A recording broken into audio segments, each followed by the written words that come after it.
Violetas na Janela, de Vera Lúcia Marinzec de Carvalho, pelo espírito de Patrícia. Capítulo 8. Conhecendo a colônia. Frederico levou-me para andar de aerobus. São conduções coletivas usadas no plano espiritual.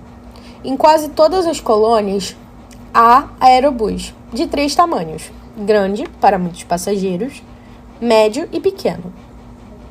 Como não tenho com que comparar esse meio espetacular de transporte, poderia dizer que é um ônibus, com mistura de avião, sem barulho, sem poluir, confortável e muito limpo. Não tem asas. Tem os pontos certos onde param, para descer e subir passageiros. Há aerobus que transitam só pela colônia, e alguns vão de uma a outra, e ainda da colônia à terra. Eles não transitam pelo umbral, a não ser em raras exceções, indo direto a postos de socorro lá localizados. É muito confortável, não dá solavancos e desliza suavemente rente ao chão, ou metros acima dele. Nas viagens maiores, como vindo à terra, desliza pelo ar. Os passageiros sentam-se em confortáveis poltronas. Os que transitam pela colônia não possuem condutor, e nos lugares em que devem parar, há um pequeno marco onde há um painel com botões. Aperta-se o botão indicando para onde se quer ir. O primeiro aerobus que passar com destino ao lugar marcado. Os aerobus que transitam fora da colônia têm um condutor que, além de dirigi-lo, ajuda no trabalho que se vai realizar. A vista do alto é muito bonita, planejada, suas ruas e avenidas têm traçados perfeitos. Os prédios são harmoniosos e todos ocupados, servindo à comunidade. Gostei muito do passeio. A colônia São Sebastião fica no espaço espiritual da cidade em que vivi encarnada. Estranhando o fato de ela ter um monte de santo, perguntei a Frederico: Frederico, por que a colônia se chama São Sebastião? Patrícia, são inúmeras colônias pelo Brasil e pela terra. São como cidades. Tem de ter um nome para facilitar, e nomes não importam, são apenas designações. Ao ser projetado a tempo, seus benfeitores a chamaram provisoriamente de São Sebastião, para não dizer paraíso, que poderia ser confundida com paraíso e céu. Pronta, continuou sendo São Sebastião. São é título dado ao bravo guerreiro Sebastião. Esperam os benfeitores que todos os moradores da colônia venham a ser bravos guerreiros e vencedores dos seus defeitos e vícios. Recebi de presente alguns bônus horas, e todas as distrações e lazer os amigos pagavam para mim. Achei um tanto estranho, parecia pagamento por ser útil, um trabalho remunerado. Um dia, ao voltarmos do teatro, acompanhavam-me Marício e Antônio, e indaguei-os: que é realmente bônus horas? Patrícia, Maurício elucidou-me. A maioria dos homens trabalha por estímulo para usufruir de um prazer ou sensação. A maioria não concebe ainda a humanidade como uma família só. Com a perda do corpo físico pelo desencarne, e para que não percam o estímulo de trabalhar, é necessário que continuem recebendo algo como prêmio pelo seu trabalho. Mais tarde, os levará a fazê-lo por uma causa maior, por amor. Espíritos superiores veem as colônias como lugares de transição, e o bônus horas como um período da evolução. Esta é a razão pela qual os estagiários das colônias recebem o seu salário em bônus horas. E quem trabalha muito e por muito tempo, como os governantes e instrutores das colônias, também recebe? Maurício continuou a elucidar-me. Os instrutores não mais necessitam de prêmios, por serem bons, mas por amor à família humana, permanecem nas colônias, no meio dos aspirantes. Para não os menosprezar, não se destacarem e não serem confundidos com vaidosos, usam os bônus para se igualarem ao nível dos moradores, que ainda pensam em prêmios e castigos. Todos utilizam os bônus horas para não haver grupos de protegidos e de desprezados.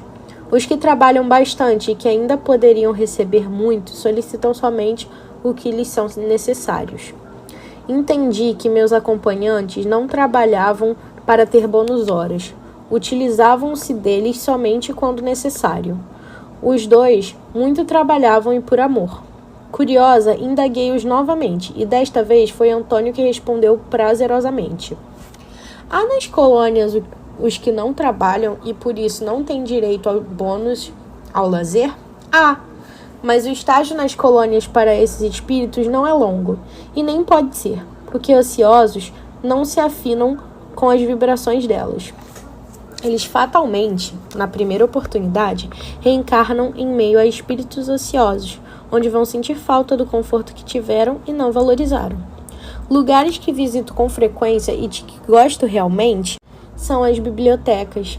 Elas diferem de tamanho, dependendo da colônia. São maiores e mais completas nas colônias de estudo. Também há bibliotecas nos postos de socorro, só que menores. A biblioteca da colônia em que estagiei é muito bonita. Livros organizados em estantes, tudo muita ordem. Fiquei maravilhada por não encontrar livros velhos. Estão sempre novos, renovados pela mente dos que plasmaram. Maurício explicou-me que os livros estão sempre novos porque, como todas as visualizações ou materializações do plano espiritual ou astral são de energia psíquica, não envelhecem. Há livros escritos somente para desencarnados, que só são encontrados no plano espiritual. São inúmeros livros de estudo, pesquisas, religiosos e, em destaque, os espíritas.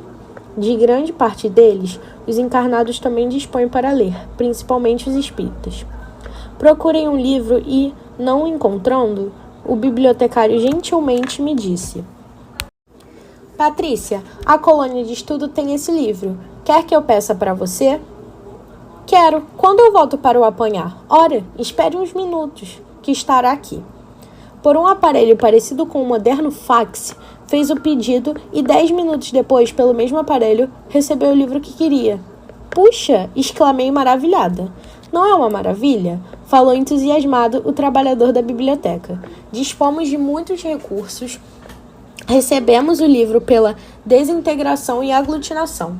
Não duvido que daqui a alguns anos os encarnados possam dispor dessa modalidade. Legais são os livros que podemos colocar na televisão. A parte escrita aparece na tela e assim vamos lendo página por página, graças a um pequeno aparelho adaptado à tela. Não posso compará-lo ao videocassete. É diferente, é agradável ler pela televisão. Próximas às bibliotecas estão as salas de vídeo, também chamadas de salas de estudos computadorizados ou salas das TVs, e podem ser ainda conhecidas por outros nomes.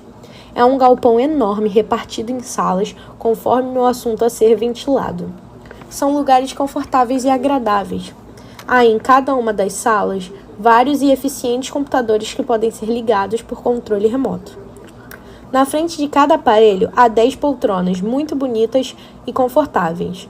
As telas variam de tamanho. Se queremos ver ou estudar um assunto individualmente, regulamos a tela ao tamanho pequeno, ficando como uma televisão de 20 polegadas. Se é para um grupo, regulamos para o tamanho médio. Se é para muitas pessoas, para o tamanho grande, variando de 2 a 5 metros.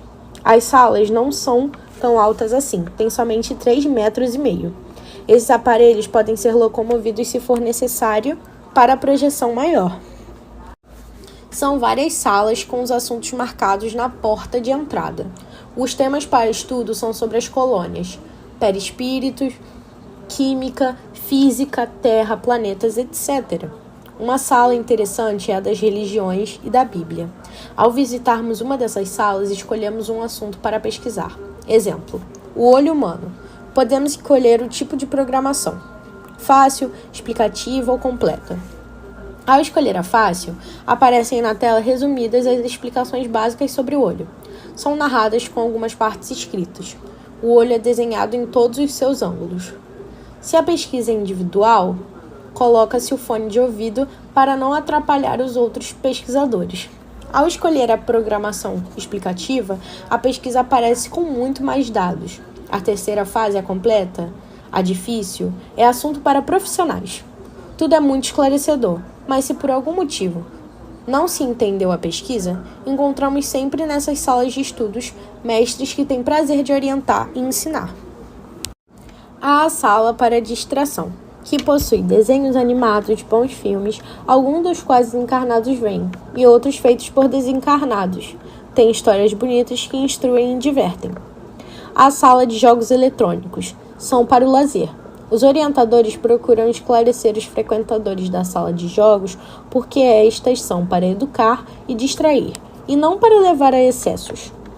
Os vícios são todos combatidos. Comparando, podemos dizer que essas salas são uma mistura de cine, televisão, computadores, aperfeiçoados.